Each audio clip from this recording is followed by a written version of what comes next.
Welcome to The Aspiring Kryptonians, a podcast for Superman fans, hosted by Superman fans and focused around all things, you guessed it, Superman. After all, we are aspiring Kryptonians. From comics, TV, film and animation, each week we discuss our thoughts on the latest releases, news and even some retrospective reviews. So without further ado, let's get the show on the road.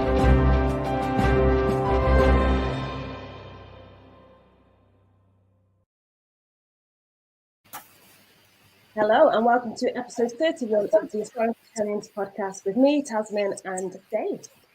Greetings all. So this week we're going to be delving back into the comics news and some of the reviews that we've missed, because there's been quite a few. So we've got 3 titles to catch up on in particular this week. So we're going to be focusing on Action Comics, Supergirl, Woman of Tomorrow, and of course Batman, Superman, World's Finest, which I'm going to save that until last, because best till last. But first of all, we'll start with a bit of news. So you're going to have to bear with me as well. I'm trying to do all the pictures in the background as well, trying to make it as seamless as I possibly can, but we'll see how we go. So first of all, DC Round Robin is back. And with each round, you get to cast your vote for DC's next title, which I loved that they did this last year, and I thought it was a really fun idea. And it's a good way to get people involved in choosing. They can kind of see what's popular with the audience then. Last year, there were some really great pictures, and this year's no exception. So I think, well, we're in the second round already for this at the point of recording now, but I think as time goes on, we get to find out more about the titles. And there's one in particular that caught my eye, which is, of course, Superboy, which I think is Superboy, Man of Tomorrow. There's lots of other great sounding titles, but I really hope this one wins. Yeah, no, I was really pleasantly surprised this came back because it kind of got a little flack last year. But obviously it was still a lot of fun, and it's fun to do it this year too. So, but yeah, the pitches this year were a bit more all over the place, and I kind of liked that too. Like it wasn't just like Batman or Superman related, kind of like last year's, where this was a little bit of everything. So, but yeah, there's some weird and wonderful stuff as well. I think you mentioned before. We tested out another way of recording where we kind of recorded the first few moments of the episode, which didn't quite work out. But from that, Dave was talking about is it Captain Carrot and Darkseid or something Captain like that? Carrot and his best friend Darkseid just sounded so ridiculously fun. Yeah, I wasn't expecting to see that title. That's for sure. No, I had to vote for it. It didn't go anywhere. But this one, we've got the creative team now for each of the ones that have been progressed through. I haven't got a list of the ones that made it through at the moment, which I probably should have gotten, but hey ho. But Superboy has made it to the second stage, which is good news. And the creative team have been announced, and it's going to be written by Kenny Porter and artist Janoy Lindsay. And I know Kenny Porter wrote a story in Superman Red and Blue, I think, and he also did something in the Man of Tomorrow digital series, which was really good. So I'm quite excited to see that he's on this. And he's also doing the DC Mech series. Yeah. So that's the same writer. But here's the official synopsis from DC and from the writer and the artist. So, determined to find his place in a strange universe, Connor Kent, aka Superboy, leaves Earth behind, but his journey of self-discovery brings him face to face with a group of freedom fighters who challenge not just everything Connor stands for, but what it means to bear the Superman crest. And I think it sounds really good. Yeah. When they first did the pitch, I was like, man, this really sounds like it's going to be just Superboy doing what Supergirl just did. But that turned out to be a really, one of the greatest Supergirl stories I think we've ever gotten. So, I mean, and once they've, refined it, this sounds a little bit more different. Like he's being put in situations where it's like, wait, whoa, am I helping the good guys or not? So no, I'm really looking forward to this. And they need to do something with Connor. Like just to bring him back and put him right back into limbo is a shame. That's it, yeah. And I don't think, I'm not that scrubbed up on all my Superboy comics, but I don't think there's been a solo Superboy comic in a long time. Not since 252. And that was a different, a take on the character. So, yeah, Connor Kent has not had his own solo book since even before then, I think. Oh, wow. Okay. So that's good news. So fingers crossed that one wins. So everybody, if you're listening and you're a Superboy fan or Superman family fan like we are, then please do vote for it because I want to see it get through. Yeah, it's a really tight race. It's up against an Alan Scott story, and it's like I checked it before we got on. The split was like 53 to 47. It's like it's tight. But there's only 10 hours left. So if you're hearing this right now live, go vote. Go vote. Yeah, when I looked at it, I think it depends what you look on, because you've got we can vote on Twitter. Yeah, Instagram, you can vote on Twitter, Instagram, and the DC universe. Yeah, so we haven't got that in the UK just yet. So unless you have a VPN, you can just use Twitter and Instagram. But they're both as effective. But when I voted, Superboy was winning by quite a long shot. So it's quite scary to know that the other one's creeping up. Yeah, it's really tight. It's like, oh no. Yeah, fingers crossed the Superboy title wins, because I think if he makes it past this round, he's got a good shot of going all the way. Because the other ones are kind of, they're good pitches, but it's kind of like same stuff we've seen before. So this one might just go. I'm hoping. Fingers crossed. I hope so. So the next bit of news we're going to be talking about is Superman and Lois, which got renewed for season 3. Yes. I've only just caught up with the rest of the episodes, I think, and I think I preferred the first series, but this one is still very good, and it's still at that really good level of quality, and I'm just looking forward to where it goes, because every time I watch an episode, I think, oh, they've wrapped that story up, that's done, and then something else wild happens. Something happens, and then it just gets wild. So I'm quite intrigued to see where it's going to be going. Well, all our theories from when we watched the first 6, just went out the window. It's like none of that. Like, wow. That's why I like the show as well, because it really does keep you guessing. Like especially the first few episodes of series 2, where they were kind of teasing a Doomsday looking character. So it turned out to be Bizarro, and then we've got Parasite, and in all the inverse world. And then I saw the promo for the next episode, which I think is out towards the end of the month, and you've got the whole family in the inverse world. In the inverse world, in the Bizarro, in the Bizarro world, which I'm looking forward to seeing, because I saw that John is wearing a very familiar looking outfit, and looks better than it did in those photo shots. So it does. It definitely does. Yeah, look rubbish in the photos, but I'm very, very pleased. So what are you hoping to sort of see more of in the next series? Man, I don't know where they're going to go. I'll be. I don't know. This show keeps throwing me for different loops, so it'd be hard pressed to see something. Maybe I don't know. Maybe a bit more. Well, I can't really say that either, because I was like maybe less world saving or whatever. But I thought, that's Superman, so you really can't get away from that. So can't really make him street level when he's not. But yeah, I don't know. I have no idea what to expect for season 3. Well, if they, because obviously each series kind of focuses on a certain villain. Obviously, the first series was oh god, I can't even remember. Well, it was Morgan Edge, and so they had and Tauron. And then this series is obviously focusing on Bizarro and Parasite. So what villain?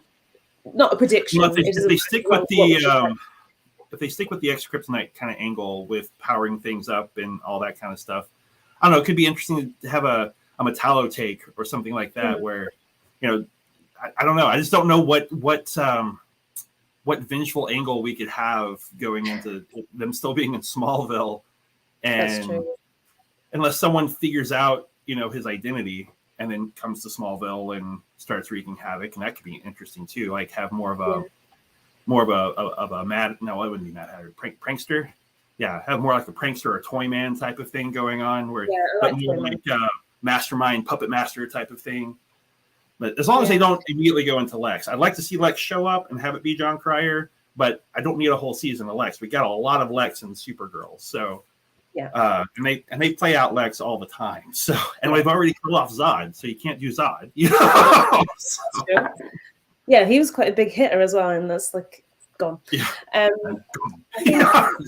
It would be pretty cool to see like Cyborg Superman, because you've got Steel. They actually do him right. Do it in King Shaw. So we've already got Steel. We've obviously got Superman, and we've kind of got that Superboy suit from what we've seen in this. So maybe something more permanent will stem from the Bizarro world for John. Fingers crossed. But what I would really like to see actually is I'd like to see more flashbacks, because in the first series we've got a few looks at Metropolis and sort of Lois meeting Superman and Clark at the workplace, and then we saw some of the feats that he did where he's wearing different suits. He's obviously gone through a few suits, and he's not new in the career at this point, so it'll be interesting to see some of the stuff that he's done before. Oh yeah, definitely. I think that's one thing that this season's kind of lacked. Now, granted, they've had COVID restrictions and it requires different setbacks and stuff, but we at least got to still visit Metropolis some in series 1, and we have seen nothing of Metropolis in this series. Yeah. So, I mean, yeah, it would be nice to bring in if they make a nod to Jimmy, even if it's a different Jimmy. Any of that they could go maybe a Hamilton take, and that give him some different utility suits like he used to have. Yeah. I don't know. There's so many things. Well, yeah, this is it. There's a lot of different things that they could do, but I'm just intrigued to see. But I like your Cyborg Superman idea. I think that's where they should go. That's my final verdict. And in other news as well, so DC Universe Infinite, which is what we were just talking about, where you can vote for the DC round robin, it's finally coming to the UK and a few other countries as well. So it always seems like in the UK we kind of get stuff a little bit late. So even with Superman understand. Like, as fast as our information goes these days, like if you can't give it to everyone, don't give it to anyone. Yeah, exactly. Maybe there's some coding issues that I'm not aware of. I'm not a tech guy, so possibly, but still. Because we always seem to get stuff a little bit later than the US, especially when it comes to like DC TV shows and stuff like that. So I think they're still showing Series 1 on TV in the UK at the moment. So even though Series 2 is, I think it's like maybe halfway through the series. Yeah, about a little bit. 5 more episodes left. Yeah. We just have to watch. We have to find other ways of watching which would be frowned upon by Superman, I think. But otherwise it gets spoiled for us, so we just have to do it. But DC Universe Infinite is already available in the US, and it's a digital comic subscription service, and it contains over 25,000 comics, which I think is constantly being updated with more. And I think once a comic is released physically, it's on DC Universe within 6 months. Is that right? 6 months, I think, is what their lead time is. I get confused a lot of time because Marvel also has an app, and theirs is 3 months out. And I think DC is 6. Yeah, I think that's right, 6 months. But still, I mean, you get some new stuff, probably once halfway through the story arc is being out with everybody else. So it's not terrible. Yeah. Especially if you're kind of going, I don't know if I want to buy it. I'm already buying the app. You can read it later, Yeah, that's it. So it's just less pressure for collectors if you don't want to splurge all that cash. But it also has an in-house community where you can join for discussions on releases, and I think there's Q&As and all that sort of stuff. But the other countries it's been announced in are the UK, Canada, Australia, New Zealand, Brazil, and Mexico. And then there's going to be others announced sort of throughout the year, which is quite exciting. But it's out now. Say again? I said they didn't even give it to Canada right off. It's just, we share a border. Exclusive to the US. Really. Yeah, no. But it's already out in those countries apart from the UK. It's out already in Canada, Australia, and New Zealand. End of April for the UK, and then it's going to be summer for Mexico and Brazil. But if you are in the UK, just to give you a bit of heads up, I'm not being paid for this, I promise, but I just want to spread the word. But there's an introductory offer of £35 for the year when it does first get released, which is pretty good. And then if you miss that deadline, then it goes up to £55. So you've got a sort of £20 saving for the year, which is pretty damn good. Yep. And there's a lot of stuff. I had the app back when it was DC Universe, and they were also doing their shows before HBO Max happened and all the show content left. And I haven't upped it since it switched over, but it was a good app. I liked it, and it's good. Like you said, for the people that are like, man, I want to read that, but I don't want to have to shell out all that money. Well, guess what? And there's stuff that is old that you couldn't. Like I first read Superman Annual 11, which is for the man who has everything. on that app because it's so hard to find. And then when you find it, you don't want to open it up. You know, so it's like, yeah, I'm gonna read this thing. So well, that's what I kind of did with. At the moment, I'm not buying comics to sort of save money. But when I did buy comics, I was buying obviously the standard cover. I'd buy all of the variants, or as many as I could afford, and then I'd read the comics online, and then I'd just have the comic. Bag and board the books. You're done. Yeah, exactly. It's great. Yeah, it's good for a collector, but it does have its downsides in terms of cash. It's a lot of money. That's all the news that I've got. So for now, we'll move on to the comics, which I'm going to start with Action Comics because it's been quite a while since we actually covered Action Comics, and if my calculations are correct, then we've got 3 issues to cover in this episode. So I've thrown a few notes. Yeah, no, I was trying to sort of think back to what actually happened in those 3 episodes, 3 issues. So I've written a few notes, bundled it all together. So we'll see how it goes, and we'll see how my picture showing skills go, because I'm going to obviously show you all the pictures of the covers.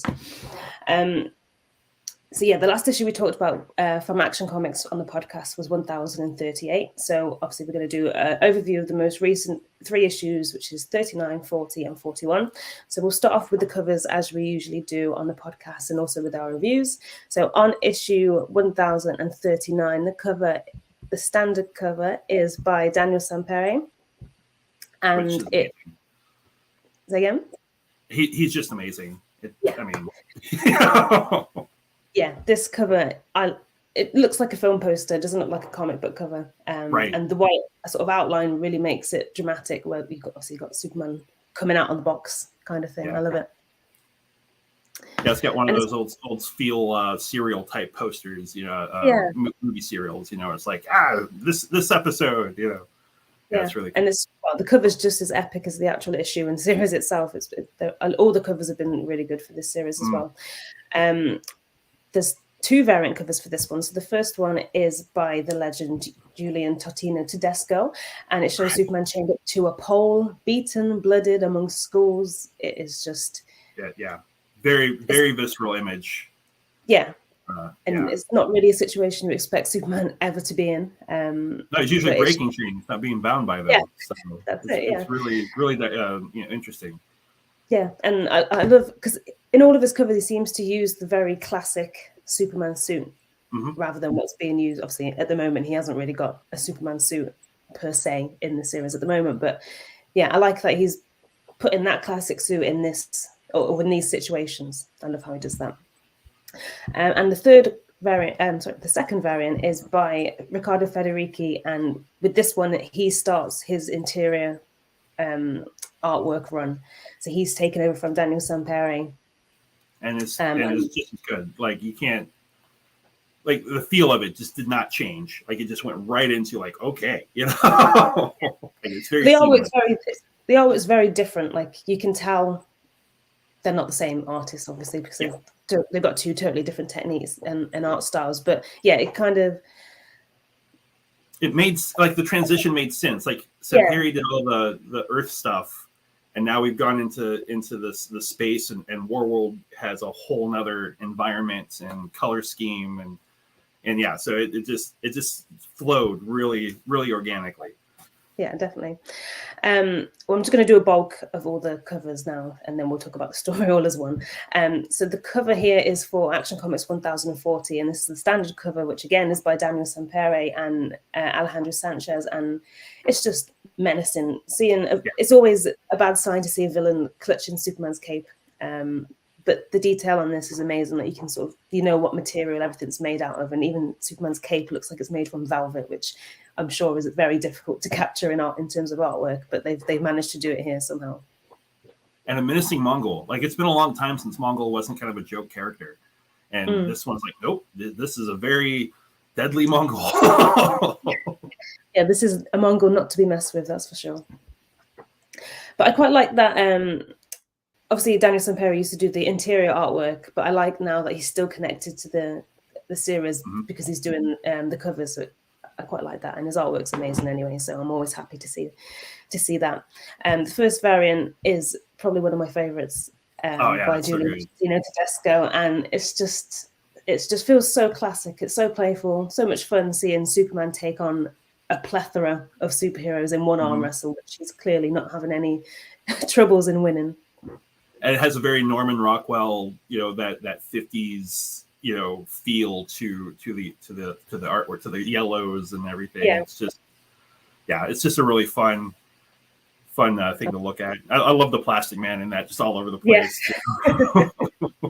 And I love that Batman's like kicking off Superman to get more, to get more power behind it. We've got a little comment here. Just check that one. Oh, Ilias Adam says nice cover, and I agree. The third covers of the whole series have been phenomenal. Yeah, they're not slowing down either. They're just getting better and better every time you see them as well. The second variant is by Alexis Francis, and it's not often you sort of get solo pieces of the supporting characters for, like, you wouldn't expect to see Natasha. I know she's obviously got a Superman symbol on her chest, but you wouldn't necessarily think you're going to get a cover of her in Action Comics.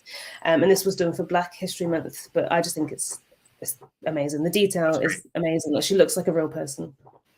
Yeah. Well, and the way the suit's coming together on her and stuff, it's a really, really great piece of her. I've always enjoyed her as Steel. It's I don't know why. I mean, I still love John Henry, but I don't know, her outlook and attitude towards, the whole Steel and making things is just so, I don't know, there's a sense of I can't explain it. She's just really good. Yeah. And that's something that I want to see in Superman and Lois as well. If they don't already do it in series 2, I want to see her suit up properly, and a bit more focus on her. Anyway, back to the comics. Action Comics 1041. So this is the most recent issue, and this is the standard cover, which again is by Daniel Sampere and Alejandro Sanchez, and it's just, I think it's so simple, but it's so iconic. It's like monumental, this kind of cover. And symbolic too. Like there's like the series, the issue is called Broken Chains, and there's the broken chain and the sword and the shield, and there's just so much going on for this thing. It's so good. I love this cover. Like, it's just effective. It's a simple idea, and you wouldn't necessarily think of it straight off the bat, but I think it's very fitting for the series itself. And I'm going to say this is my favorite variant cover by Tatina Tedesco, which I'm about to show you, which is so Reign of Superman. I mean, one of the best times in Superman comics in the last 30 years, and it hurts me to say that because that's when I got in real hard was around this time. So it's a nice little tribute. It's just incredible. The detail's amazing. I know I said I wasn't buying comics at the moment, but I did buy this one. I had to. I don't blame you. Yeah, so you got the black Superman flag in the background, because they had these wristbands going around in the comics at that time. And because people wore them on their arms, didn't they? The armbands. Yep. Yeah, we did. Did you? Did you have? I wasn't into super. I was. No, I don't think I would have been into Superman at that time. I wouldn't have been collecting, so I wouldn't have had an armband, but I'd probably buy one now. Yeah, I don't know where mine, it probably broke. They were high quality. But I technically still have one because I still have an unbagged issue of Superman 75, and that's where they were in. So it's there. I just can't access it. Well, then I do have it then. I've got an unopened one as well, but I just don't know what's in there because I'm refusing to open it. Don't open it. But this cover, even though it's amazing and it's my favorite, it doesn't really have very much to do with the actual series or issue itself, though there is a little tiny tribute, which there's a blurb of Doomsday. But other than that, we don't really get to see them. I know we've got Natasha as Steel, but it's not quite the same. But it's just so detailed, and it's just nice to see these characters back in comics, even if it is just on the cover. And comic book athlete. That's- It's like a mix between aesthetics, athlete kind of thing. Yeah, I agree. Tedesco does cool cover art, and yeah, I think he's probably become one of my favorite variant cover artists of all time yeah. at the moment. Anytime he's doing a cover, it's like, no, you got to get that one. Like that's, Yeah. It's just so good. Definitely. I'm going to issue a huge spoiler warning because we're going to go into detail on all of the issues that we're going to talk about. So Action Comics and Supergirl and Batman, Superman, World's Finest. We're going to go into detail on all of those. So if you haven't read the issues, well, if you don't mind it being spoiled, then feel free to listen. But if you haven't read the issues and you want the shock factor yourselves, please skip to the next part or listen after you've read it. But yeah, so throughout I'll talk about the artwork first of all. So throughout the 3 issues, the artwork is just phenomenal. I've never seen anything like it in comics. It's by Riccardo Federici, who you saw his variant cover just a second ago, and it's amazing. Like I've never seen. It's so detailed.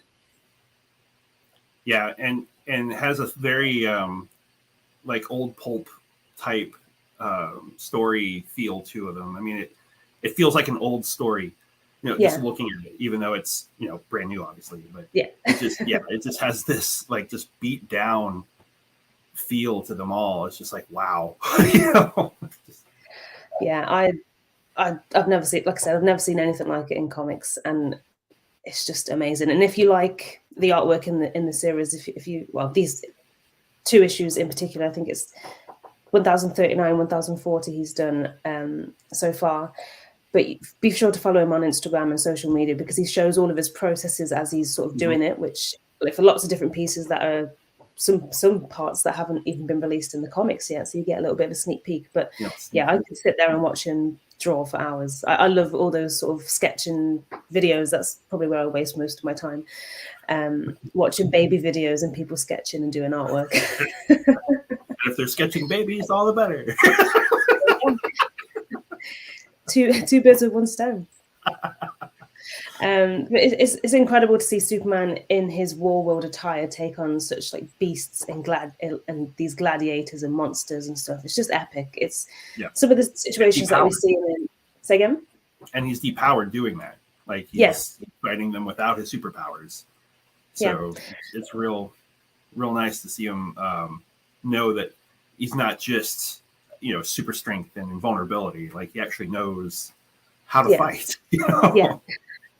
It's definitely a good job that he has learned how to fight in this because he would be screwed if he didn't. And it's some of the times during the battles and some of the fights that he gets into, it's quite hard to see him in some of these situations because some situations he's all tied up, he's beaten, he's tortured, abused, sort of throughout the 3 more 2 of the issues that we're going to talk about. But it's amazing.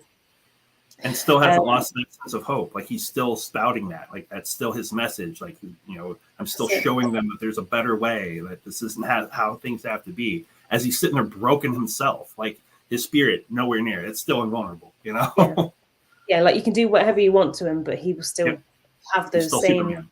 Yeah, still Superman. Those same core values and everything, and that's why we love Superman. But in issue 1039, Philip Kennedy Johnson really sort of lets the artwork do the talking, and I think, because this is the introductory issue for Riccardo Federici's work, I think that really worked well, and it introduced us to his amazing artwork. But I think with a story like this, you have to be able to, you have to be able to sort of see what's going on to understand a lot of it, if that makes sense, like in terms of how Warworld is and all the different races that are on the planet and all that sort of stuff.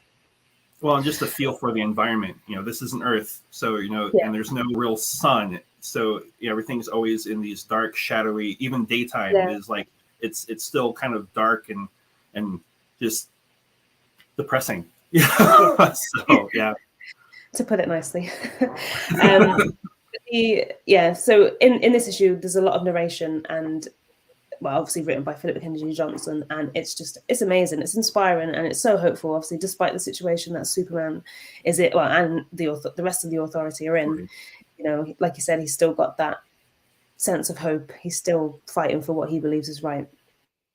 In this issue in particular, we get a glimpse of where Omak and Natasha Irons are at the moment, and it kind of seems like they've made the most of it a little bit. Obviously, Omak's situation changes throughout, which we'll talk about in a second, but specifically Natasha, so she's being praised for winning all the fights, which, you know, she's badass, so I don't blame her.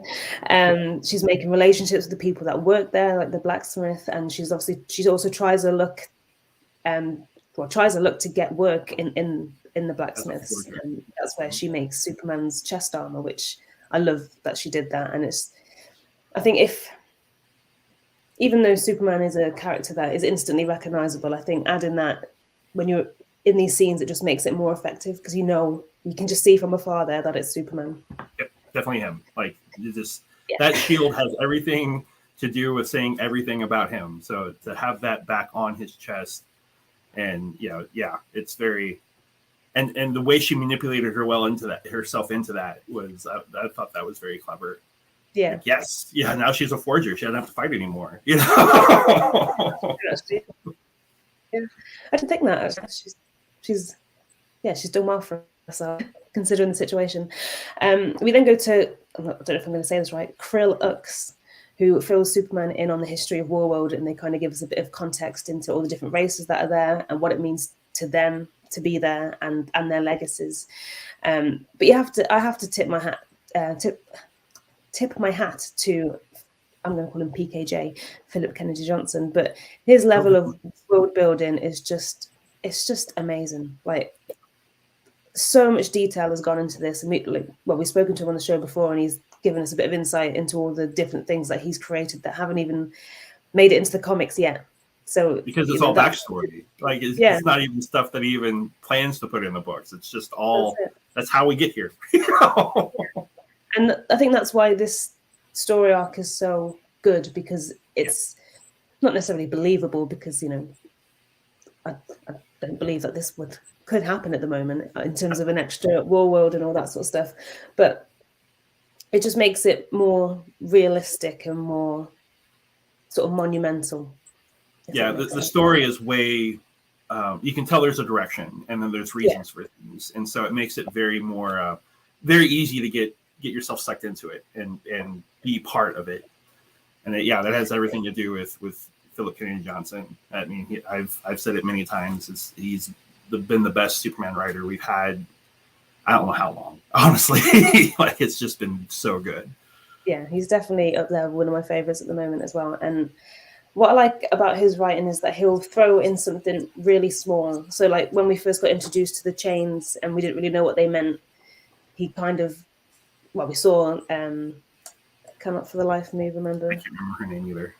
I don't know who you're talking about, though. I want to say Saola, I think her name was. I think, yes, I believe you're right. Yeah. So when we first saw her, or just a little glimpse of her, we see chains, and then because they focused on the chains on the panel, we were like, that must be important. And then he's kind of dribbled it in to knowing how important it is now. And I like how he sort of drip fed us into all of that sort of stuff as well.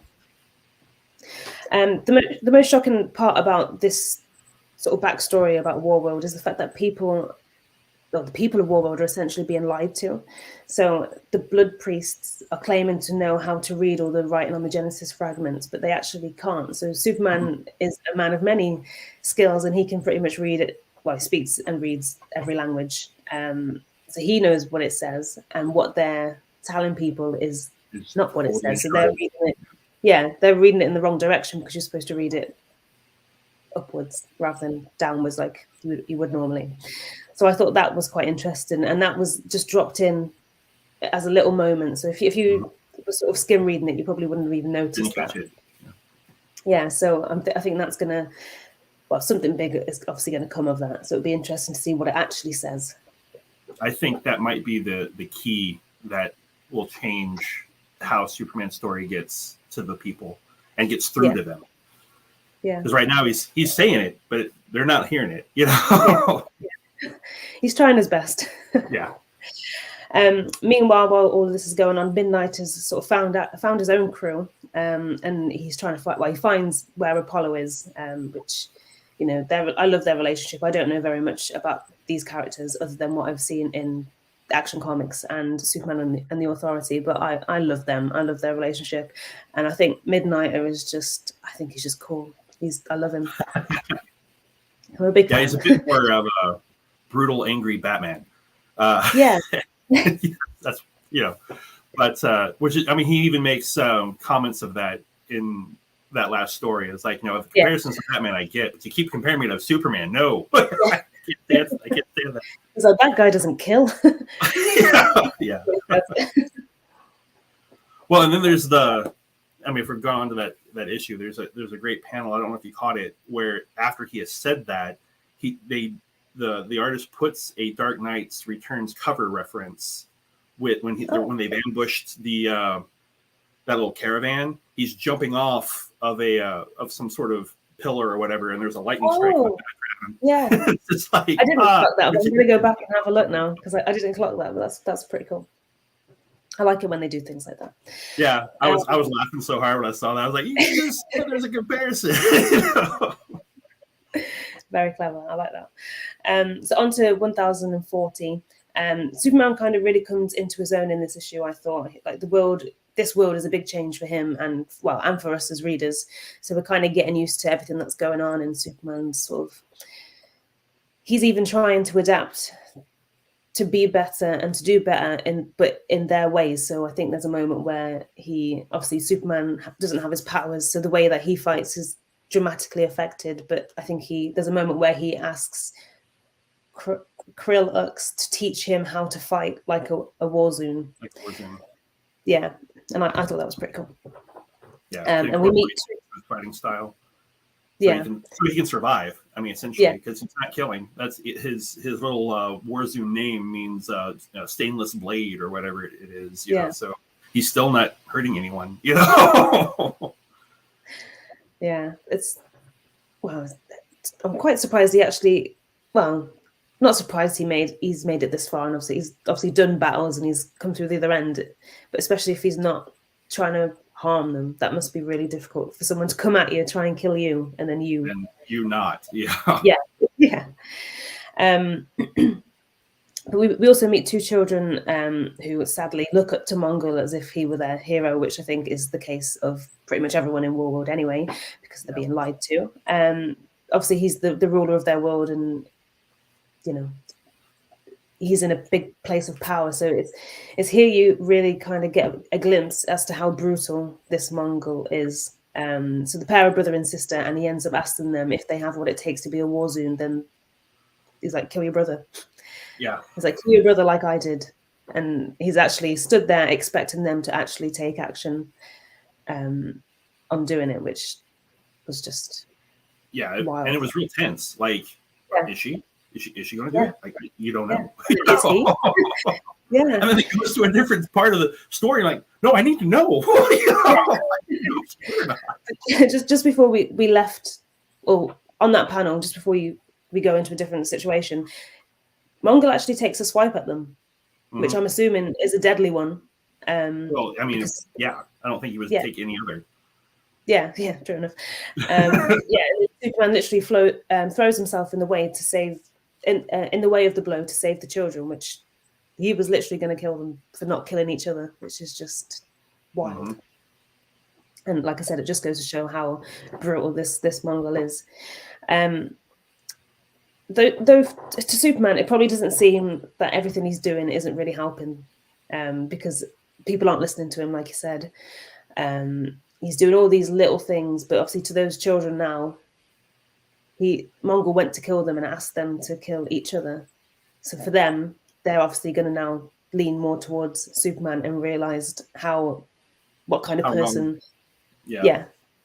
Mongul is now. So I think that's going to be, this is obviously Superman's way to sort of overthrow Mongul and sort of win around the people of Warworld, because him saying it isn't working. He's going to have to do all these little bits just to show them, prove to them that.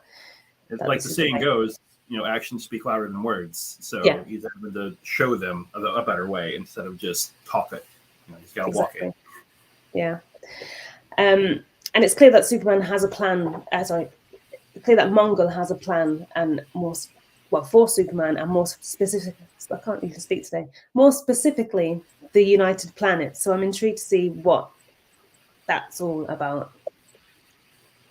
Yeah, there's some political maneuvering here, right? Like, it feels like he's got Superman, so he's expecting the United Planets to do something. But if they do something, that's an act of war. So now he can do something back. Yeah.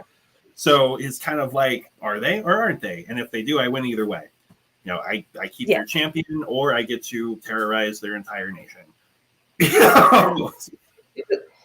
Excuse me. I think it was addressed in one of the previous issues where they said they're not going to do anything and they're not going to tell John. So, you know, Superman really is on his own at the moment. Well, he's got the authority. Well, other than the authority, but yes, they are their own backup. That's all they got. Just what's it, 4 of them now? 5? Yeah. Well, we don't know what's going on with Enchantress or Manchester Black right now. So, well, this is it. Yeah, we haven't seen them yet, have we? Since.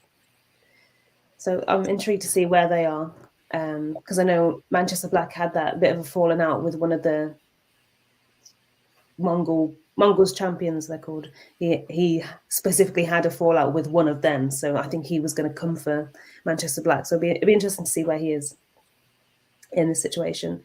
Because the people, going back to Mongol's plan, so the reason we know he has a plan is because he specifically says it when someone close to him suggests that he just kills Superman there and then, and which no, it goes against what I'm working for. Yeah, exactly. Omak is given an opportunity to bring Leah, who Light Ray back. Light Ray. And for her, this is a huge deal. So she constantly stated in previous issues that this protecting her is her purpose. That's what she's there for. And obviously, you know, she failed in that with Light Ray's death in, I think it was one of the very early issues. Well, she really feels like she's failed. Yeah. She really feels like she's failed. And, you know, this is skipping to the next issue, but we're going to go into that in a second. But this is why she makes the decision then to sort of join the war zone, the berserkers they're called, aren't they? Yeah, and I'm kind of curious where that's going to play out too. The little synopsis of it called, you know, and one of the authority betrays them. I was like, maybe, or this is just a play to get Leah back. Yeah, you know, true. Who knows? You know, I guess there could be a double cross here. Yeah, and she could be like an insider as well. Like if she could sort of infiltrate them from the inside as well, if she's on that side. After that, Midnighter starts to carry out his plan, which obviously he tried to get Superman out in a previous issue, and Superman said no, it's not the right time. But Midnighter is going ahead with his plan anyway, because he's obviously trying to get Apollo back. But yeah, so Midnighter has a plan. Superman clearly has a plan. There's a lot of plans that are just going to come together, which they do nicely. Which I sort of fist pumped the air when I was reading that panel. But we'll go into that in a second. But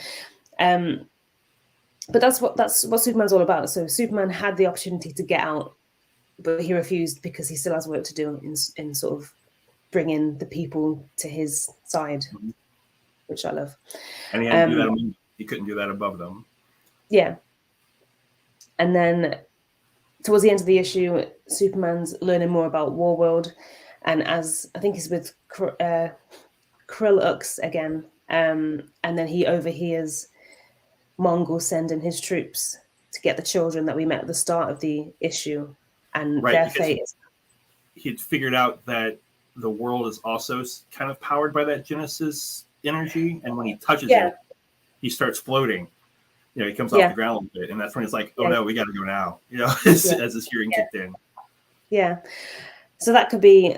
Well, I think this is going to be one of those other things that Philip Kennedy Johnson has just thrown in there. Like, if you don't, there is a lot of narration in this part. There's a lot of writing. Sometimes when there is a lot, you do tend to skim read to get to the good bits. I skim read those bits usually to get to the dialogue and see the rest of the issue, but you have to read it on this one because it is so sort of intricate and it does all link in. It's not just put there for the sake of being put there. Like that moment, I think that's going to be a significant thing that's going to help Superman sort of take Warworld and complete his mission. So 1041. So at the start, we see the two children from before. So even though it was left on a huge cliffhanger where we didn't know what happened to them, if they were going to survive because they were there to kill them. Yeah. Well, I think they're the same children. They look similar ages. I don't think they actually specifically say the name of the children, but they look similar. And they're being forced to watch Byla, who is the storyteller. Also, they think they're trying to kill him in front of them for telling stories about Superman. And I think, is this the same guy that we've seen before in a previous issue where he's telling all the stories about Superman to the Phalosians? This is the same guy. I believe he's from the annual where that was coming from, where he was telling the future story of them getting Hank and Shaw out of the Phantom Zone. So I'm really curious about this guy because he knows stuff that he shouldn't know. How does he know? Why does he know? Yeah. How? What is he not telling us? Right. I kind of wonder if his suit kind of gives a clue though, because he's got these goggles on his head, and that kind of like the last person that had these goggles on their head like that was a Starman. So I wonder maybe if he's from a future. I don't know.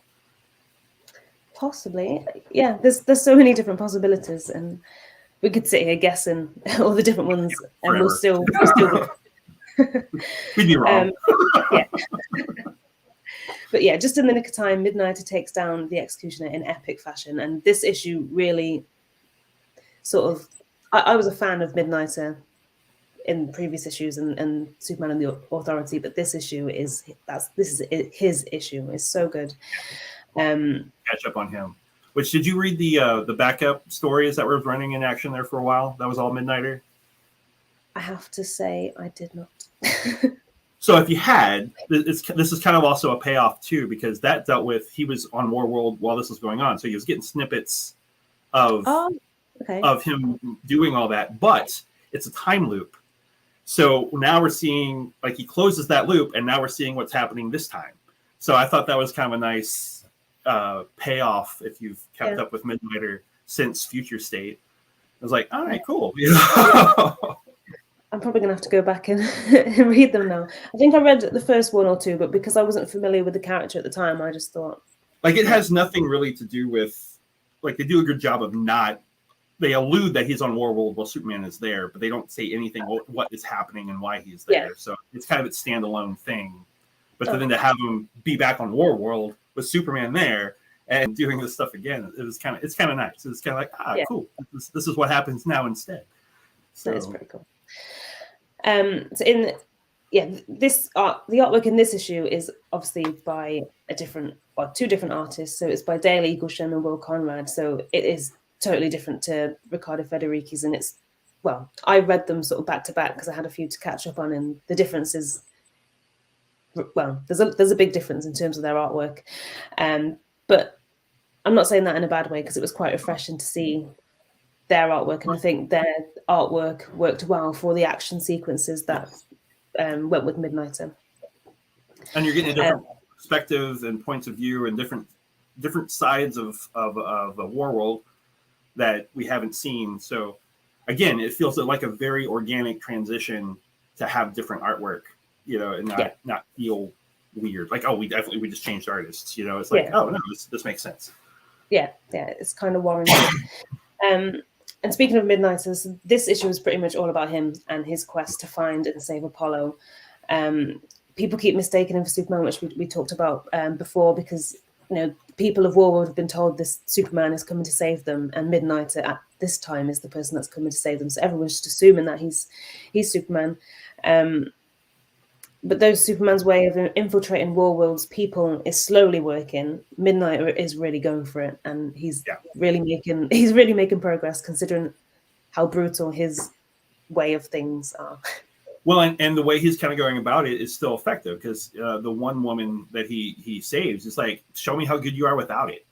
Like, I don't need chains to be good. What do you? So it's kind of more of a challenge, and so they're kind of responding to that a little bit better. And I think that moment where he accidentally cuts. Well, no, he doesn't even accidentally do it. He does it purposefully to free her. Yeah, he just falls to the floor in the most dramatic fashion I've ever seen, because she is genuinely devastated. So this just goes to show how much or how valuable the Machines chains can do are that. to people. Yeah, it's crazy. But he's definitely got his own set of rebels that he's working with, that they're moving from place to place, and his own little hideout. It's like, wow. And we get a time frame because we have the moon cycle, which I think is days, because if it's months, that's like 5 years, because it's like 60 day 65 or cycle 65 by the end. It's like, whoa. So I think we're seeing days. Depending how PKJ has done it, but I googled lunar rotations, and each rotation is 27 days. So so it's months. Yeah, it so months. Well, it depends how PKJ has actually. He could just put it as days if he wanted to, but I don't know whether it is that. Yeah, because there's mention of, like, I think the highest one is 61 lunar rotations, which would be 61 months, which is a long, long, long time. Yeah, it's like I said, it's like a little over 5 years. Yeah, surely not. But maybe. Hey, I mean, as far as the future state talked about back at the beginning of 2021, he didn't come back. So, well, not really. So maybe it has been 5 years. Yeah, but I kind of like that he put that in, not necessarily this issue, but it's nice to have some sort of idea as to how long they've been away for. It kind of shocks you a little bit, because I wasn't expecting it to be that long myself. But in this issue, we've got a bit of a tribute that the storyteller gives, Byler gives to Superman, Superman's past feats. So this is where we see the story of Doomsday and the death and return of Superman, which is kind of linked to the cover, And what we'll say it is. I like how that's still in continuity, because sometimes when a story like that, which is, it's like 30 years old, sometimes you forget that this is the same. Sometimes you forget it's in the same timeline sometimes. We've had 3 Universal reboots since then. So did it happen? Has it happened? When did it happen? Is it going to happen? So yes, it was nice that this one has had that happen to him. Okay. It's here as well where Midnighter shows more brutal actions, which they're well warranted. Like the people that he is killing, and he's not doing little feats. He's cutting off arms, cutting off heads. I think he actually pulls off someone's head. It's pretty grueling, but they do kind of deserve it. Obviously, Superman wouldn't agree with his methods, but he is certainly getting the job done to get Apollo free and save people. But on the other hand, he did hire him for the job, knowing that this was his MO. So true. Maybe he kind of knew he needed someone that could survive by their means. Even though he might not agree with their means, So yeah, that's a good point. But then he learns, so he's doing all of this to kind of free Apollo, and there's a moment where Byler's kind of telling him this isn't the right time to free Apollo, and it's here where it's kind of a bit gut-wrenching for him, because he can't do it. So whatever power contraption Apollo's being held in, if he breaks that or destroys it to get Apollo free, or takes Apollo from that sort of, I don't know what it is, like a contraption, I'm saying, it would destroy the planet. So, or that part of it, I don't think it was going to be the whole thing, but there's just going to be, I guess, one of the power conduits that they're using Apollo to power, and so he unplugs him essentially, then that whole side of Warworld just goes dead. And so they're like, no, we don't want to kill everyone. Just And even though Midnighter is quite brutal in his ways, he's not going to be willing to sacrifice so many lives just to save one. He's not about innocence. It's like, okay, fine, you're right. Okay. He eventually listens and doesn't go to save Apollo, but you can kind of see how gutted he is about that situation, because in his mind he thought he was going to get his partner free. And at first it kind of seemed like Midnighter was going against Superman in a way in terms of his plan and his sort of rebellion, and he's kind of got a bit of an army going, because there's a lot of people that are involved in his rebellion as well. But just at the end they're sort of reunited, Superman and Midnighter, in terms of their plan, which I thought was great. And so OMAC has turned to the Berserkers in a bid to save Light Ray. So she's join their team, and they're all coming down to I can't remember which part of Warworld, the arena. They're all going to the arena to kill everyone that's there, and yeah, they have to get there in time to stop that from happening. But they've really pushed for time in this case, which leaves Midnighter to then make that decision not to go and save Apollo, or not to try and go down that route. And they arrive just in time, and this is kind of where the issue ends. But this is the part that made me fist bump, because, you know, just as people, well, Natasha sees Omak as well, and she's like, "What are you doing?"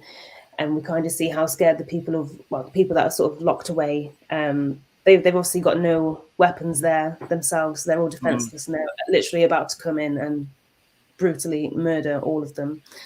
And here comes the cavalry. Yeah, exactly that. And yeah, I love it. I love that moment. It was great how that moment from the previous issue got stretched out to the end of the next one, you know. Yeah. And then you have that, like, yes, you know. It really paid off. Yeah. But this, Action Comics, I think we say this every time we talk about it, but I love it. I love this story arc, and it's such a great Superman story. And I know a lot of people aren't picking up Superman comics at the moment because they don't really like the way that the characters are being handled, or other members of the Superman family being handled. But you have to just give this one a chance, because it will be one. Well, for me, it's one of the best Superman stories that I've ever read, and I think even people that are sort of diehard '90s Superman comic fans, and they're like, there's been no good Superman stories for 30 odd years or whatever. This is it right here. Yeah. No, it's been that way since Philip's been on the book. Like every book has just been wow, and just getting better and better and better. Yeah, I'll be sad when he has to be no longer writing it. I'll probably cry. He's going to be in it for the long run. So I know, but eventually, you know, all good things come to an end. So eventually, it's going to be quite. Well, it's going to be sad when he does leave, because he's going to have built all of this. Well, we're only he's still sort of early on in terms of the issues that he's actually done for Action Comics. There's only been sort of a handful so far, but already in those issues made such an impact. But we'll leave Action Comics because I feel like we've drone on about that for a little bit too long. So we'll move on to Supergirl, Woman of Tomorrow, issue 8, which is the final issue. For me, it feels like it's been so long since this issue came out. I actually missed it's only been like a month. Yeah, I miss seeing that artwork every month. But we'll stop. Say again. I was agreeing with you, like that. Bilquis Evely. I don't know if I can say her name correctly, but such an amazing artist on this thing. Yeah, so good. Totally agree. But we'll start with the covers, and the standard cover is by Bilquis Evely, and yeah, here it is. So it's by Bilquis Evely and Mateus Lopez, who are the interior art team. It's just every panel, every cover that they do, it's just full of detail. It's amazing. Seeing Supergirl sort of sitting, she looks pretty defeated, contemplating what's going to happen. There's blood in the sea. Her suit's all torn and battle damaged. Like, this is it's a harrowing cover. Like, we know the stakes of what's about to happen. Yeah, even though she's obviously won whatever has happened, she looks like she's lost. Yeah. It's wow. It's just, I love their artwork, and I think it's just worked really well with this series. Mm-hmm. And the variant cover is by, now I'm going to try and say the name, but I apologize if I say it incorrectly, Janena Medeiros, and it feels like, and there seems to be a lot of the variant covers for Supergirl have kind of look like they're sort of zodiac themed, or in that, or tarot cards, or something like that. And I think quite a few of them have been like that in this series in terms of the variant covers, but I think they're amazing. But I love the detail. It's every single one's been completely different art styles, and I think this one's like tattoo worthy. I think people possibly would get this tattooed on. But this issue was just so good, and I think and the way that they really wrapped everything up There was nothing left unturned. Sometimes when you finish a series, you're like, oh, what about that? And I think they covered pretty much nothing everything. left unturned, and so many answers, to questions that we've kind of had along the way that were definitely answered. Like, oh, okay, this makes sense now. So and a nice little cameo, which we'll talk about in a second. So in this issue, we got to see Ruthier take the decision or make the decision of killing Krem or not, and I have to give it to her. This kid, she's got some balls, hasn't she? She's been through a lot. She's fierce. Like, I wasn't expecting her to be able to hold her own in that sort of way. So first of all, one thing, so where we're starting off, Comet's gone to help Supergirl at this point. So Ruthie's on the beach on her own with a sword, ready to kill Krem if she decides to. And she's kind of contemplating it. He's chatting in the chat, kind of talking her out of it, telling her how, belittling her, kind of, considering the situations he's in, seems a pretty stupid idea. Doesn't think she has the stones to do it, like, come on, go right ahead, dare you. That's it. Yeah. And one thing I was really pleased to see, obviously Comet's gone to help Supergirl, but that moment where he protects her, he just sort of jumps in front of her, takes all the blows. Not only does he save her life and take a hell of a beating himself, he turns into a man, or a centaur kind of thing. Well, yeah. So I haven't read the exact comics where this happens, but I know it happens. So in some of the comics back in the day, was it a witch who cursed him in ancient Greece to be a centaur and transform between human and horse? I don't know how he became what he became, but I do know that he was, a person that I think became a centaur that then became the Pegasus. So he had this transitional. He's been through a lot. Yeah. But yeah, I just like that they put that in there, because it's just, I think people kind of forgot about it, and it's one of those things like that's really weird, because I think there was a few issues or a story arc where him and Supergirl were a thing. So originally, I think they were a thing, or at least on his side, like he had a thing for her. And then during the Peter David run of Supergirl in the 90s, who was, it was not Kara.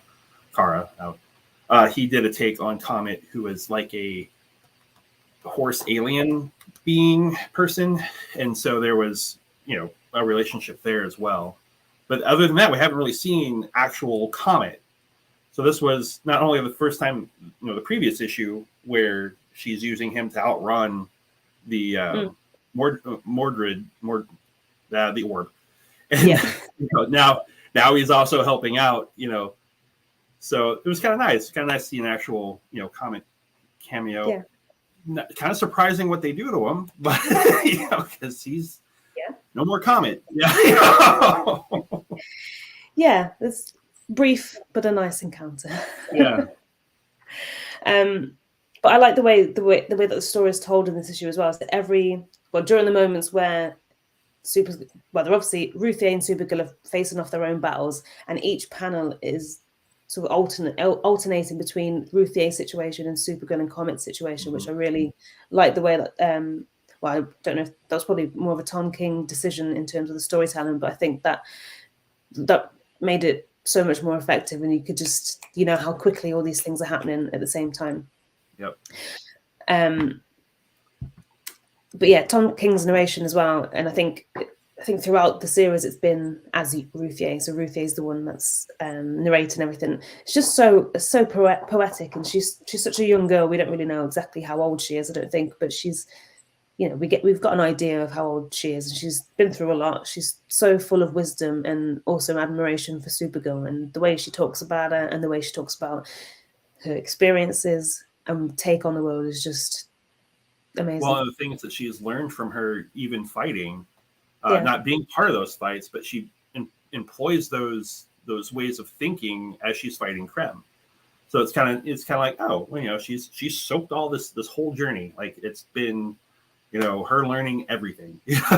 So it was really, really well told, and being through Ruthie's perspective makes the narration make a lot more sense. Like I can't remember what issue it was. I think it was the previous issue where where Supergirl only had like 3 or 4 lines. But of course she would, because Ruthie wasn't with her.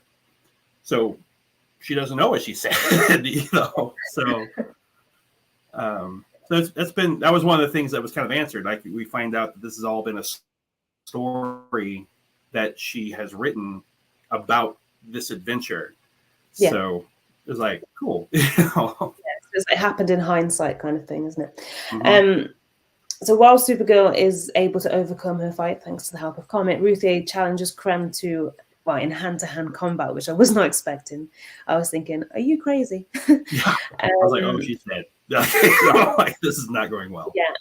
I thought it's not a good idea. But she really had some fight in her, and she got the upper hand on him quite literally.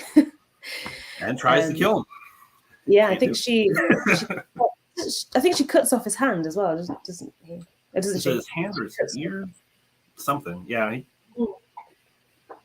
I think it's the hand, because I thought what I wrote was a pun, because I put she got the upper hand. Yeah.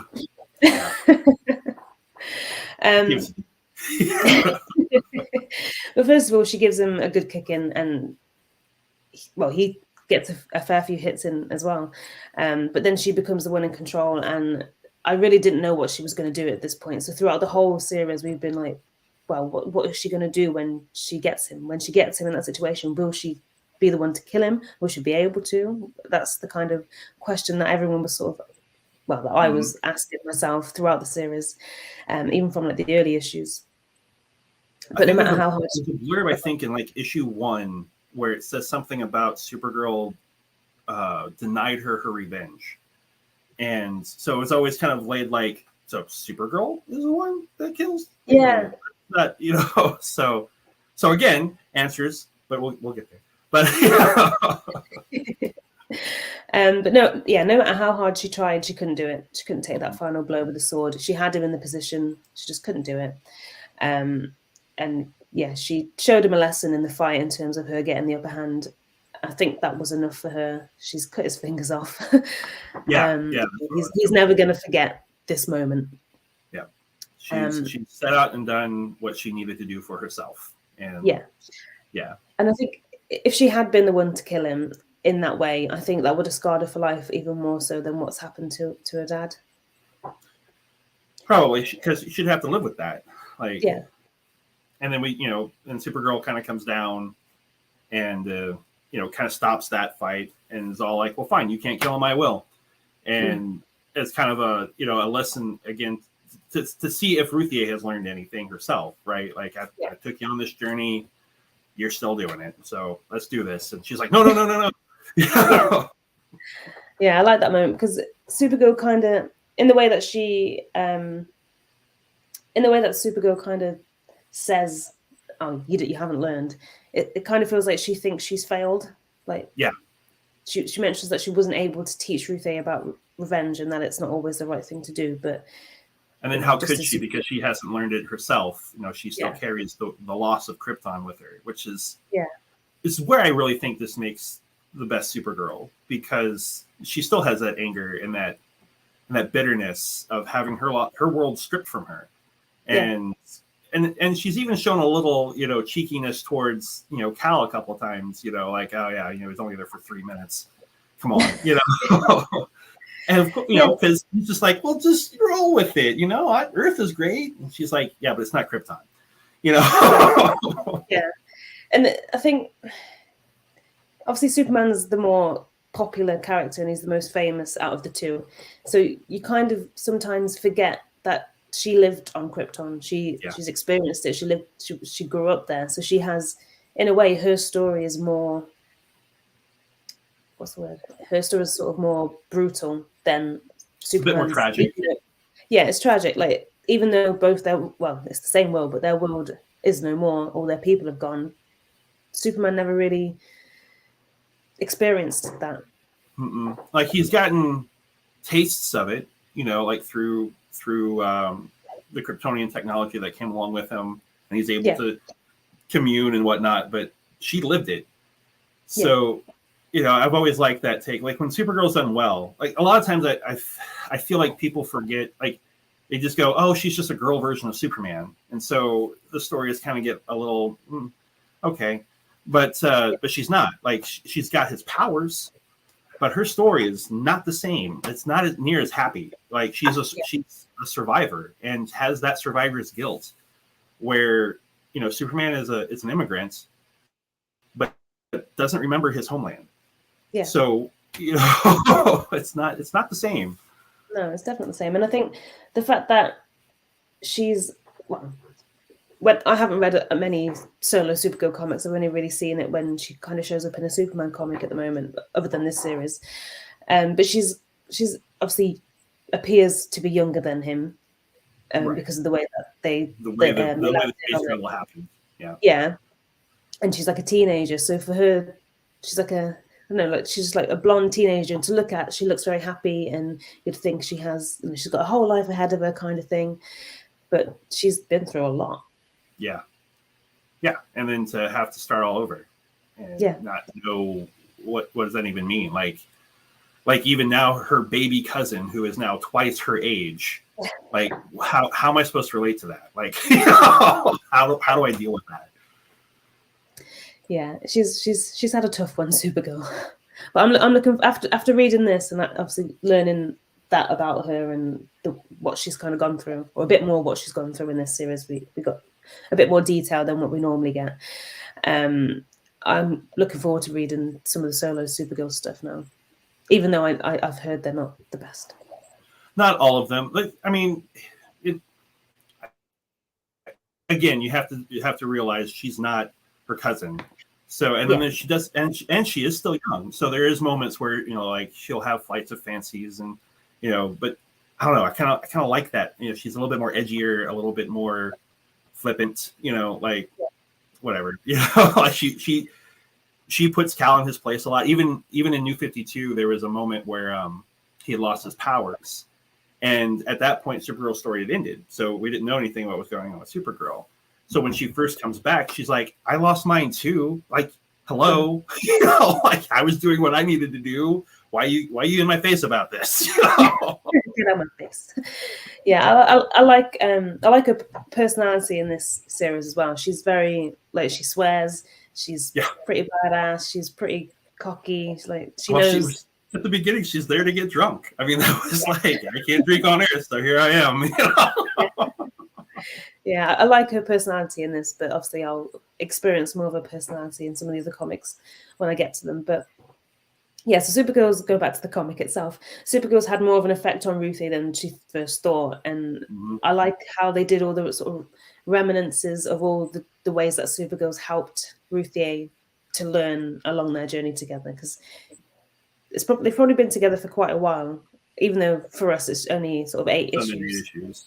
Yeah, there's definitely some time jumps there that we're not privy to. Yeah. But anyway, the pair decide not to kill Cram despite his horrific actions. And then we fast forward to some time in the future where we see a very old Ruthie, and it took me a while to realize that it was her. Yeah. And then we see Supergirl, who looks exactly the same, no aging, in an cool awesome suit, though. Yes. I love that suit. And I think there's this whole Dark Crisis series starting soon. It starts in May, and Daniel Samperi is the artist on it and has already said he's using that design. Yeah. So I'm excited. To that again. Yeah, because I was thinking you can't just bring a suit like that in for one panel and not use it again. So I'm very glad that they're doing that, because it is an amazing suit. And even though I like Supergirl's classic look is obviously the skirt, I really like it when she wears trousers.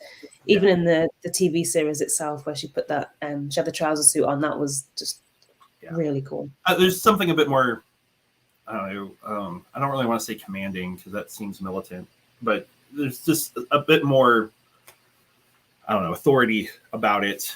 And then for me, I don't know, the high collar on that also worked. Like it gave her more of that sense of I know what I'm doing, you need to listen type.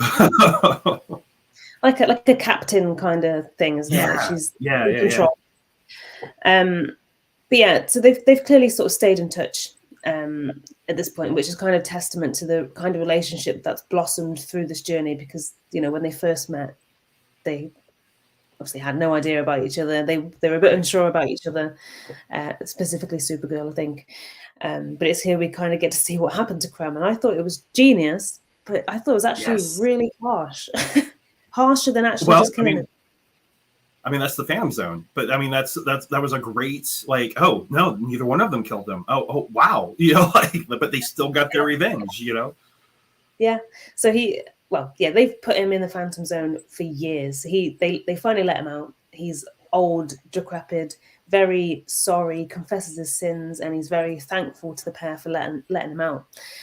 And then unexpectedly, Ruthier takes that final blow, which I just thought it was so harsh. Like, you've put him through all this. It was the greatest punchline, you know. It was just like just you should have just killed him there and then rather than put him. I know he's done. He's done a lot of bad things, so I guess he does deserve it. But you know, at least give him 10 minutes to experience the world a little bit. She knocks him out and walks away. And then we also got closure on Krypto as well. So Krypto was fine the whole time. Was always fine. He was always fine, and I was sort of worrying about him, like, you gotta get back. Save Krypto. Well, that was one of the things. Like, this is taking so long to do. Is Krypto even going to be able? Like, is he dead? And like, this is all for nothing. And then, oh no, he was always fine. That was just an excuse. Like, oh, okay. At least we know what happened to him. Yeah. We know he's okay. That's the main thing. But yeah, I thought this was a really good way to end the series. Sometimes, like I said before, sometimes things get either mixed or you're not always happy with an outcome of something, but I think this ended perfectly. Like I said, I haven't read many Supergirl comics just yet, but I know this is going to be always This was a really, really good. Yeah. The art, everything, Tom King, I mean, wow. It was just a great story. Yeah, it really was. My only complaint is, and I mentioned this about Action Comics as well, sometimes when the narration is too lengthy, sometimes I struggle to read it a little bit, and you kind of have to concentrate on it a little bit more. And for such a action-packed issue, I kind of just want to be like, page, next. I want to know what happens. But you really have to concentrate. So for me, it took me longer to read these this series than it did some of the other series, but that's just because I can't concentrate properly on narration.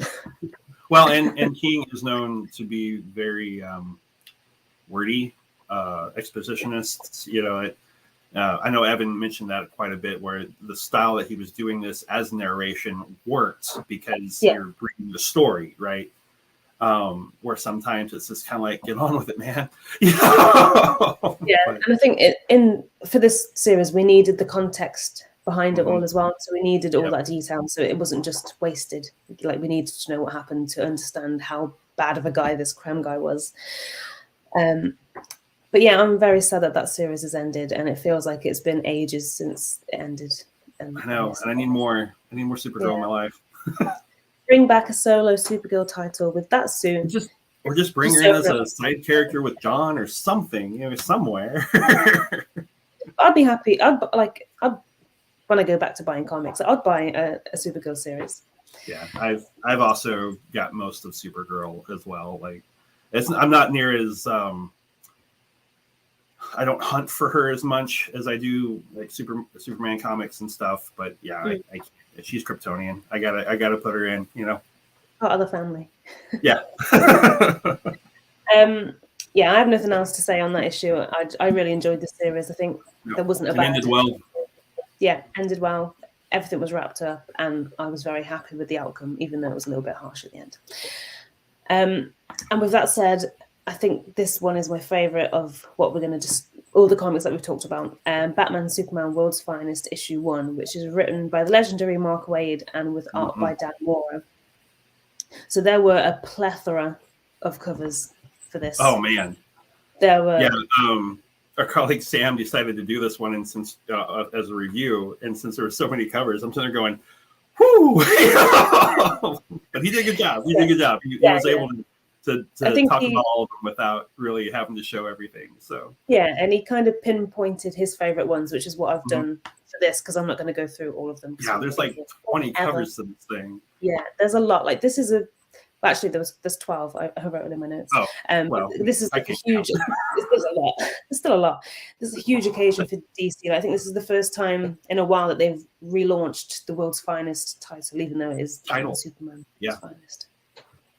Yeah, I just mentioned for a long time they were kind of scared of it. I mean, because we've had Superman, Batman, we've had Batman, Superman twice. We've had, and I was like, why not just call it, World's Finest? And now here we are, finally calling it World's Finest. So and Batman, Superman. Well, yeah, it's the beginning. But yeah, I've picked two of my favorites. So if yours are different to mine, feel free to jump in. I probably won't be able to get the image to show you that quickly because I'm not that skilled. But my first favorite cover is the one by Chip Zdarsky. And it features that classic Batman slap, but instead of Batman, it's Superman slapping Batman. And I love how he's like, it's Superman Batman. And I agree with him. It should be Superman Batman. But it's just perfect humor, and I think it fits well with the tone of this series as well. And then my other favorite one is the one by Doc Shaner.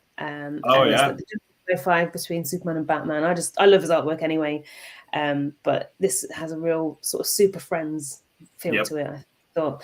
And one captures the era that this story is taking place, where they are a bit more buddies and not just, we're friends from work type of thing. And I think, considering the other comics that we've talked about and the other Superman comics that are out there, like Action Comics is pretty deep. Even the stuff that they're tackling in Son of Kal-El, that's pretty deep. So I think for this, because it is what it is, it's not trying to be anything deep and meaningful. It's just light-hearted fun. And it's a modern tale based on their personalities then. And so it's really nice. It was a fun piece. Yeah, it's quite refreshing to have that sort of different side to it, because obviously, sometimes when you read an Action Comics, you're kind of like, wow, that was pretty. Even Supergirl, that was pretty dark. But it's quite nice to read something that's just a little bit chilled and funny. Yeah. So the issue opens out with Poison Ivy sort of reaping havoc on Metropolis. Superman's able to stop her, of course, and just as he does, Batman and Robin arrive. The trio think the danger is all over, but then a well-known and rather ruthless Superman villain turns up to even out the playing field, which is Metallo, who's powered by kryptonite. I just wouldn't have put those two together. Yeah, well, I mean, Batman kind of deduces, like there's something else going on. Yeah. It was an interesting combination. That's not people actually play together. So. No, I'm intrigued to see what this team up is all about, which I'm sure we'll find out in the next few issues. But while so they've stopped Poison Ivy, Metallo comes in, takes Superman down, and while Batman and Robin are doing everything that they possibly can to try and help Superman, because Metallo's got kryptonite, and well, we know what that does to Superman. He pierces Superman's heart with a needle containing a concoction of red kryptonite, which, as we know, affects Superman in unknown and very random ways. And this wasn't just one piece of red kryptonite, it was a concoction of several blended together. So we knew stuff was about to go down. Yeah, and he goes through all these different power spikes, and it's bad. It's real bad. Good. Personally, I love it when red kryptonite is used in comics or TV or film. I think it's probably been used a few times in Smallville. I just love when it's used, because, like I said, it affects Superman in completely random ways, and it's a perfect opportunity for the creators to do whatever they want with Superman. I think in this issue, he can either develop new powers, he can turn into crazy things, and in this case, he literally becomes the Man of Steel at one point, and he turns to steel for a little bit. Because of, like a statue. Yeah. He also starts to hallucinate things, so he thinks that the people that are trying to help him are actually his villains. So we see Zod, Ursa, Non, Lex Luthor in the power suit, that bit was just awesome to see, and it was nice to see them back in comics together. And I don't think, well, I haven't read as many Superman comics as I'd like to to have, but I don't think I've ever seen Ursa and Non in a comic before. Not since, like, well, I'm not sure they were called that when he kills them in that alternate reality. I think they might have been Feora and someone else. Yeah, but I mean, that was usually who they were, was Ursa and Yeah. Non. I've seen a few comic mentions of Feora, so I know she's around. She's been around in comics. Essentially, they're interchangeable unless they finally come back and make them two different people. I mean, they're essentially. Yeah. She was called Feora in the comics, and she was called Ursa in the movie. Don't know why. Oh. I thought they were different characters, but obviously very similar. But that makes more sense. And then a team up that I didn't think I'd ever see. The Doom Patrol then entered to assist with the situation, which was very cool. So by their instructions to clear the city and also their reaction to everything, Metropolis and anyone nearby is in real danger. Superman, if Superman loses his control, though it's not his fault, think of the damage that could be done, and they are very aware of that. So they have like a real quick reaction to everything as well, that evacuate the city kind of thing. Yep. Like they've done this dance before, so let's do this. Exactly. Eventually, Superman is calmed down by Batman, who's the only one who's able to get through to him and close to him, but also probably the only one that's stupid enough to get that close to him in this situation, because we don't know what's going to happen. Well, he doesn't know what's going to happen. Brave enough. It's Batman. Yeah. Little brave, or one of them. The line between bravery and stupidity is very thin. Yeah, so. Brave is probably the best way to say it. No offense, Batman. But once he's calm, Negative Man sort of recreates the properties of a red sun to sort of keep him calm. And they thought it was going to act as a cure, but it isn't quite working in that way, though it is helping. So it's real quick. My computer's about to die. I'll be right back. I gotta get. I'm sorry. It's okay. I'm just going to carry on without him. But it's here that they find a symbol which the Doom Patrol claimed to have seen before. So this nicely brings the two very different teams together to stop whatever's going on here. So like we said, there is something happening. There is something happening here. So this team up between Poison Ivy and Metallo has been set up by somebody who we don't quite know yet.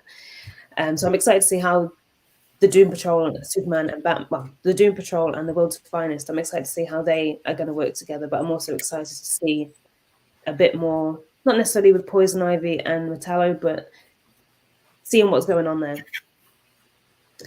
Sorry, I just carried on. Yeah, and maybe some team up their rogues gallery together. Yeah, that's fine. Maybe was the opening, though, Say that again? Like that might have just been the opening. Hang on, my computer's being stupid. Here we go. that Ivy and Metallo might have just been the opening act. There might be some more team ups of their rogues gallery together. Yeah, I hope so. And it would be interesting if they're like completely random team ups, like Poison Ivy and Metallo. I'd be quite intrigued to see who else is with who. But this situation is clearly planned, but I'm here for it. And we obviously see shadows of those that could be behind it. I know it. I don't know who they are. I don't know. Do you know? I can't give you a clue. He's got a very. There's one still horned. Yeah.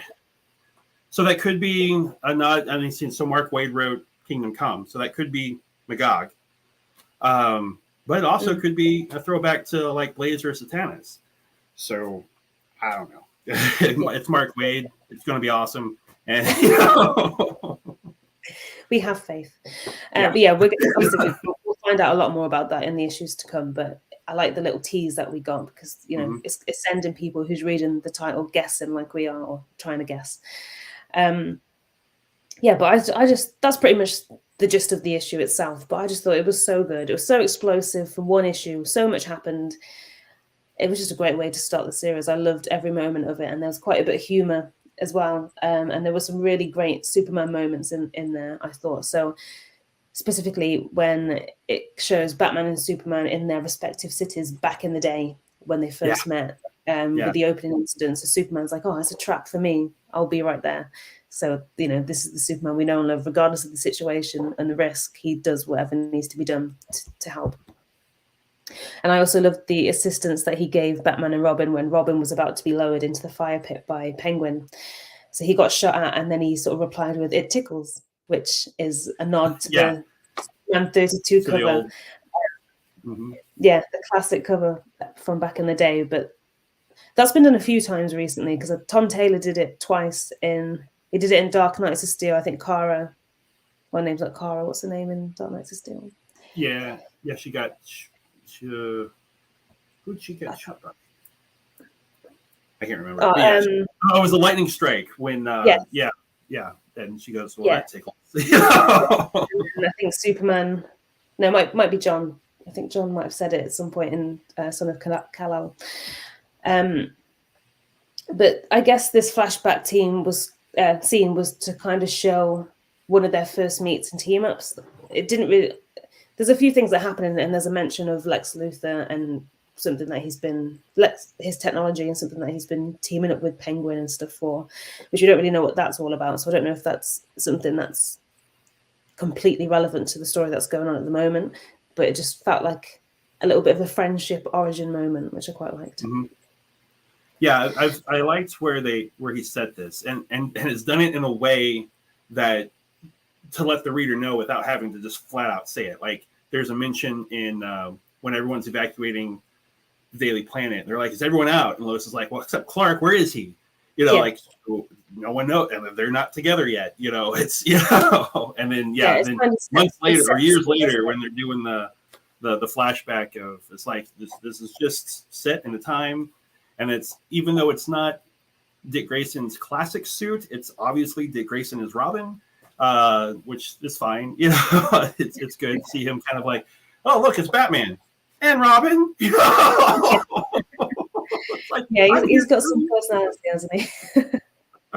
He's quite funny in this. But like I said before, it was just really lighthearted, and I think between the deep series like Supergirl and Action Comics and some of the stuff that's going on in Son of Kal, it was just really refreshing to have something. Yeah.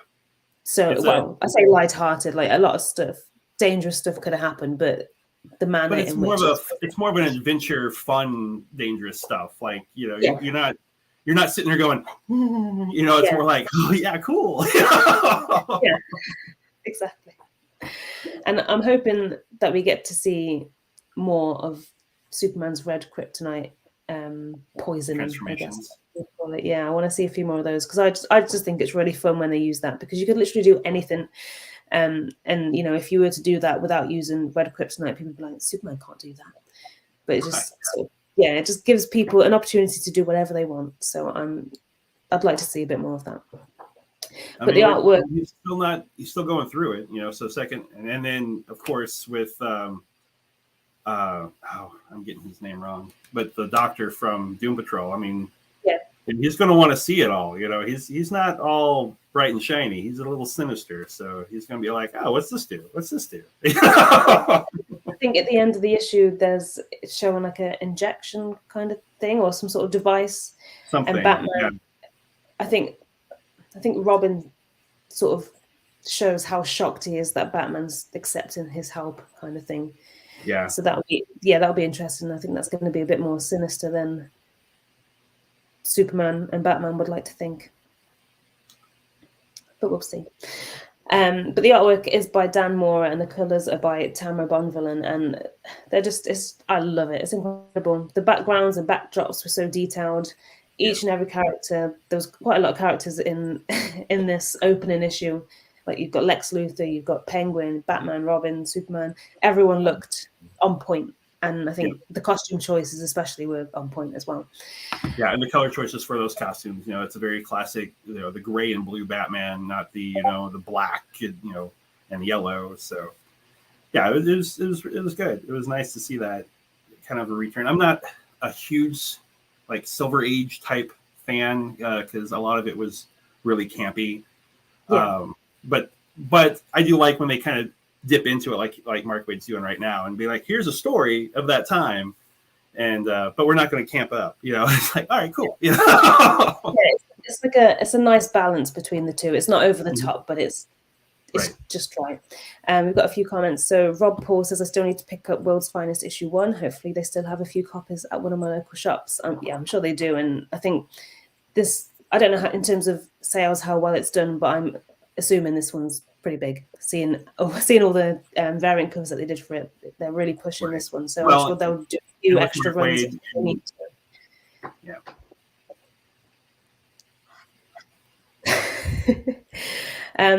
100%. I don't know what that's for. It might be something to do with Supergirl. 100% true says she's cute though, which could be from when we were talking about Supergirl. And then he also abuses my language by saying the way the British speak pronounces better as better is traumatized. And I'm sorry, it's just the way I speak. Deal with it.